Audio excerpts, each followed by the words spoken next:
ವಿಷ್ಣು ಧರ್ಮ ಉಪಪುರಾಣ. ಇದರ ಹೆಸರೇ ಸೂಚಿಸುವಂತೆ ವಿಷ್ಣು ಧರ್ಮ ಪ್ರತಿಪಾದನೆಯೇ ಇದರ ಮೂಲೋದ್ದೇಶ. ಇದರಲ್ಲಿ 105 ಅಧ್ಯಾಯಗಳಿದ್ದು 4000ಕ್ಕಿಂತ ಹೆಚ್ಚು ಶ್ಲೋಕಗಳಿವೆ. ಅತ್ಯಂತ ಪ್ರಾಚೀನವಾದ ಈ ಉಪಪುರಾಣದ ರಚನಾಕಾಲ ಸುಮಾರು ಕ್ರಿಸ್ತಶಕ 200ರಿಂದ ಕ್ರಿಸ್ತಶಕ 300ರ ಮಧ್ಯವೆಂದು ವಿದ್ವಾಂಸರ ಅಭಿಪ್ರಾಯ.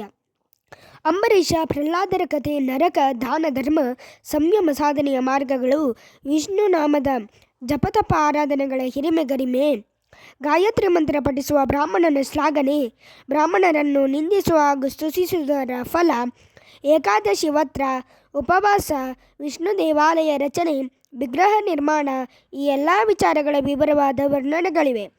ಇದನ್ನು ಶೌನಕನು ಶತಾಕನಿಗೆ ಕಥಾರೂಪದಲ್ಲಿ ತಿಳಿಸಿದ್ದಾರೆ. ವಿಷ್ಣು ಧರ್ಮೋತ್ತರ ಉಪಪುರಾಣ.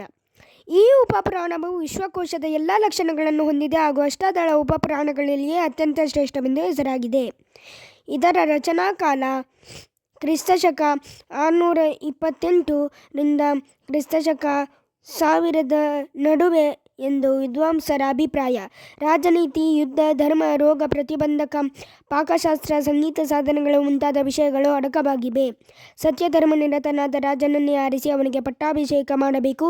ಸಜ್ಜನರನ್ನು ಕಾಪಾಡುವುದೇ ರಾಜನ ಕರ್ತವ್ಯವಾಗಿರಬೇಕು. ರಾಜನಾದವನು ಧರ್ಮವನ್ನು ಜಯಿಸುವವನಾಗಿರಬೇಕು.